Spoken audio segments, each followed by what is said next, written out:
especially the Christmas concerts. I guess some of you do, some of you others remember too here. And for a number of years now, thank you, Lyle. I'm pleased. Well, I'm pleased to say greetings to old friends and old neighbors.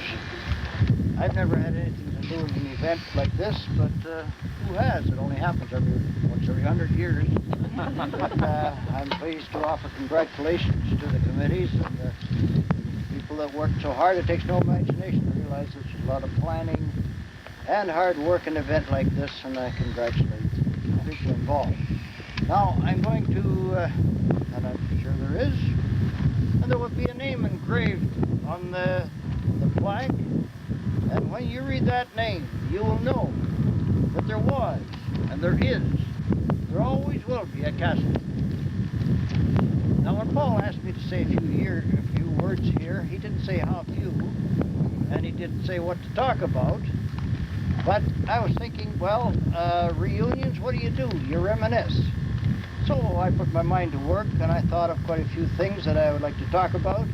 And then I read in the book Canal Creek this morning all the things I was going to mention. So, believing brevity is the cornerstone of a speech, I'm just going to say congratulations to the people involved, and thank you very much for listening. This area did not have many high roads or deep ditches. So in the wintertime, when the snow started to accumulate, it was possible to travel to school by any direct route across country. Various types of horse-drawn vehicles with runners were used. Cutters, open box sleighs, various home-built covered sleigh designs, and on occasion, something that we euphemistically called a stone boat. However, it rarely hauls stones. It's usually used on a daily basis to haul organic fertilizer from the farm. In summer, when the gumbo roads were dry, the car could be used. And when they were wet, there were horse-drawn buggies and wagons. And of course, there was always the option of walking. With the war, there came gasoline rationing, and travel to school by car became limited by more than just economics. One example of traveling to school, by the early 40s, the Polsons and the Henders used two-wheel carts pulled by a single horse. I'm sure that these horses were chosen by our fathers mainly for the fact that they were too lazy to run away. In 1939, the world went to war, and we young children had our education and development affected profoundly. Those years might well be described as the best of times and the worst of times. We children were exposed every day to news and propaganda about world events. Granted that we were far removed from the reality and horrors of war, but never, ever underestimate the effects of a child's vivid imagination. The memories of the effects of the war all run together. News of terrible military setbacks and people being subjugated by enemy armies. We saw older men in our district appear in uniform. They were older in our eyes. Actually, they were very young. Then to hear sometime later that they had been killed in some far-off part of the world. To see one of the children in our school go to the schoolyard gate one day to say goodbye to an older brother who was going into the army. We were thrilled day after day by the drone and roar of planes of the Commonwealth Air Training Plan flying over our school and homes. The school became active in the home front war effort. School children collected scrap metal, animal bones, and fat, and paper. We saved our money to buy war savings stamps at 25 cents each.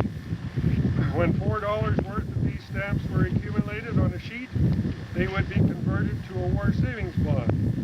At maturity, it would be worth $5. So we learned about compound interest. There were many kinds of fundraising events, pie socials, box socials, concerts, and community sales of homemade articles. Our school gave continual support to the Junior Red Cross. So what did we learn from all this? Well, I would say that we became aware of several things. We realized that some of our, quote, necessities were luxuries to many people. We learned about idealism and bravery that could lift people to great achievements. We felt fortunate and grateful that there were brave people who were willing to pay the price to protect our way of life. We learned to save, to make do, and to do without. And we learned about patriotism and pride in our country, Canada.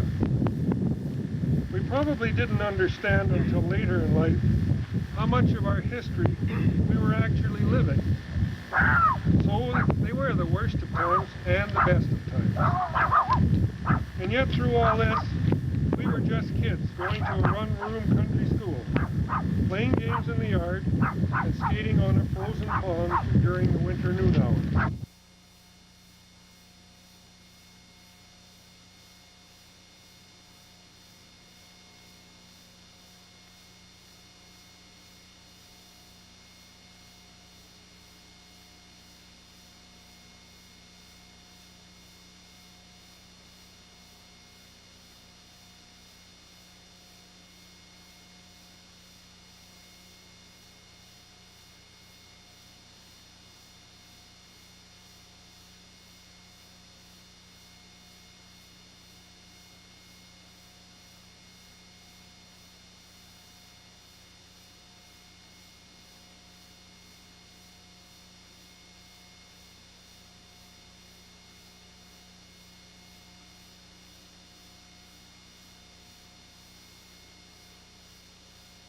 All former students, teachers, and friends. This is wrong. To what I hoped would have been the site of Maplestead School. I know the roots of former Maplestead students go rather deeply, just as the spouse of one. Or, as Ronnie Fransman said when they were making the stone ready to be installed, we could have gone to college, but we chose to go to Maple instead. I would hope many of you have mostly happy memories of Maplestead School.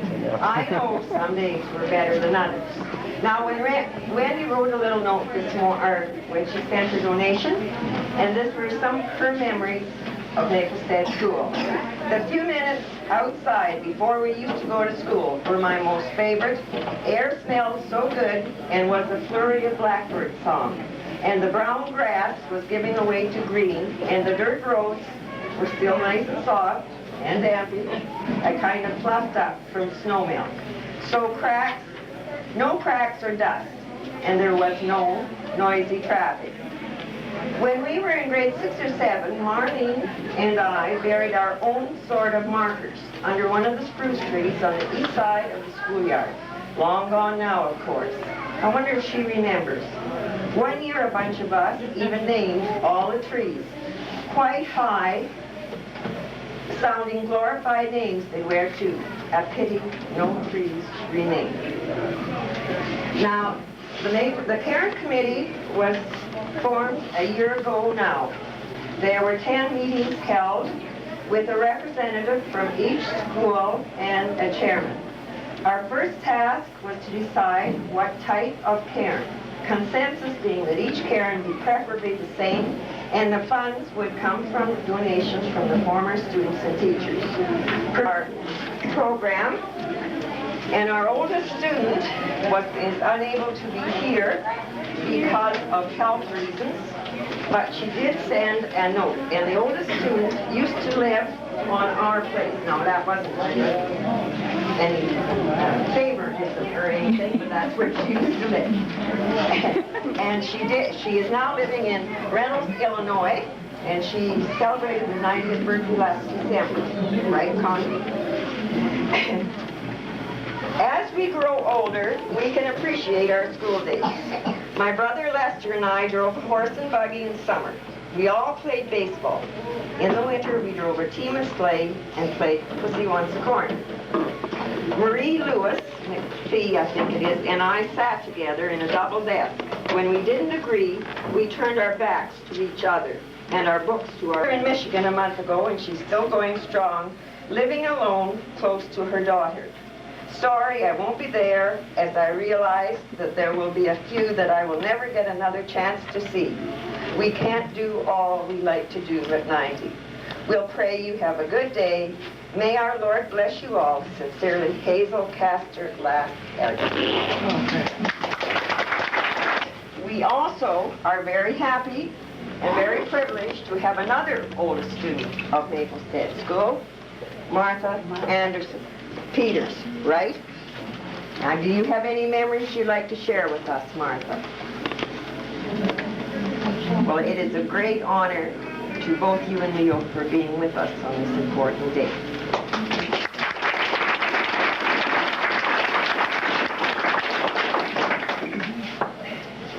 Now, we are also lucky in our area, even though the school has been closed for 25 years, we have 3 living generations here today. We have Iris Carlson. Iris, are you going to say something?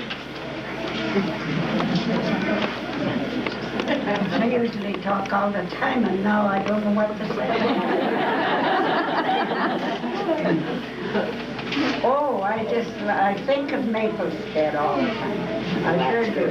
And there's one incident I think about is at a Christmas concert. Now, this may sound silly to everybody, but my mother, I was saying a poem, and my mother was sitting in the front row, and I was saying my poem, and my mother was going. I'll never forget that as long as I said it okay.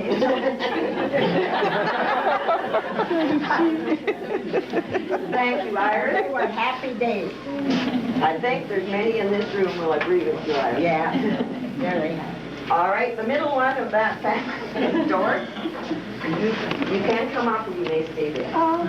I think as I look around the room, I think about a lot of memories. I see faces of people that I attended school with in Maplestead, and also faces of people that my children attended school with. And I guess one of my fondest memories is of my early school teacher, Madeline Underwood, or Madeline Franzman, who during the course of the years became one of my best friends. And I'm sorry she can't be here, because my memories are with Madeline today and how she would have enjoyed being here.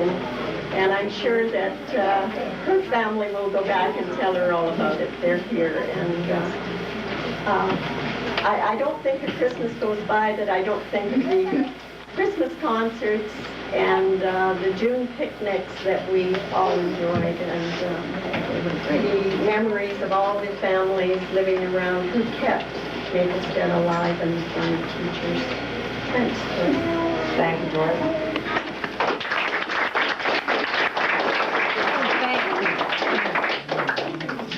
Now we have the 3rd generation of that same family. He wrote a poem and sent it to the Centennial Committee. And I guarantee there won't be one dry-eyed teacher in this crowd. It's entitled Teacher. It is known as the noblest profession, teaching the molding of minds. And if you ask, they will tell you that they come in various kinds. No 2 children alike, no 2 children the same. Nothing could be more mysterious than the wonders of the human brain. Like the farmer in springtime with the seeds to sow, the teacher plants the seed from which knowledge must grow. There is much for a child to know, so much for a child to learn. The teacher must challenge and guide them and help them to discern. The mind is a terrible thing to waste. I think we all agree. With people like you to guide our young, such could never be. As you meet your former students, you'll be chatting for a spell. If you're impressed with what you see and hear, then you, dear ones, have done well. Over here.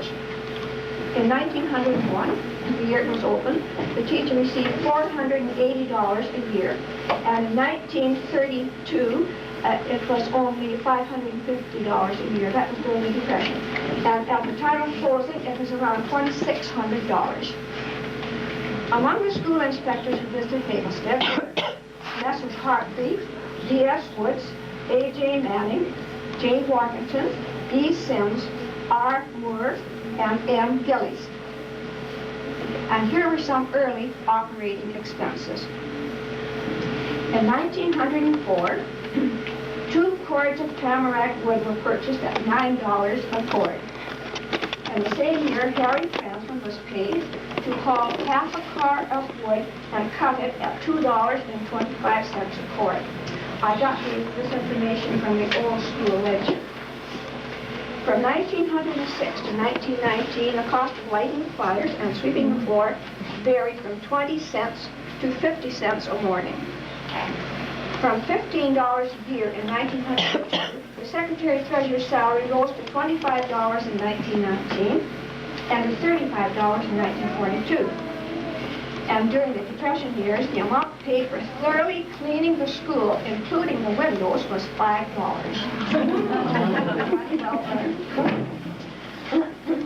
And most of the pupils' needs were supplied by the school board.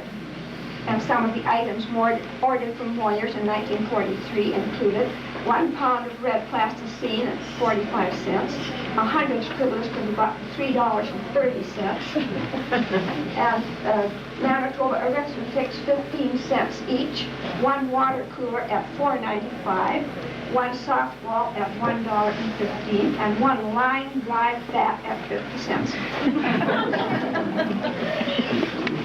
And we all had some very wonderful memories at Maplestead School. The spelling matches, parties at Halloween, St. Valentine's Day and Easter, and bazaars to raise money for the Red Cross. Skating in the early spring on the ditches when the water goes over and in the pastures. Of course, at that time, sometimes we'd have extra long recesses. Being placed to mark the location of Maplestead School, which served this community from 1900 to 1967. As we unveil this monument, we acknowledge with grateful hearts the vision of the pioneers who established this school, the careful service of the trustees who administered its affairs, and the devotion and faithfulness of the teachers. We want to remember this spot as the place where many received their first formal education and began the process which has led to a productive and rewarding life. With sincere gratitude to God for the good which has been experienced and received at this place, we now unveil this hearing. Thank you.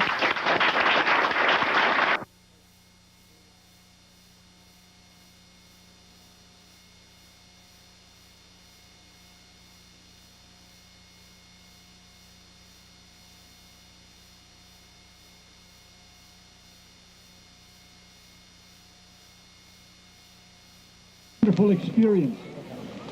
And after the letters were sent out, we received so very many responses.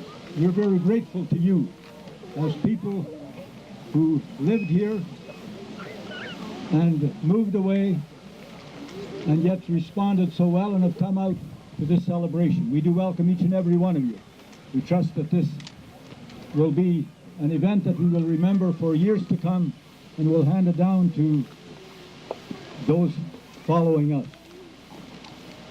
Studying the history of this community, I marvel at the courage the people had that came here first, settled, cleared the land.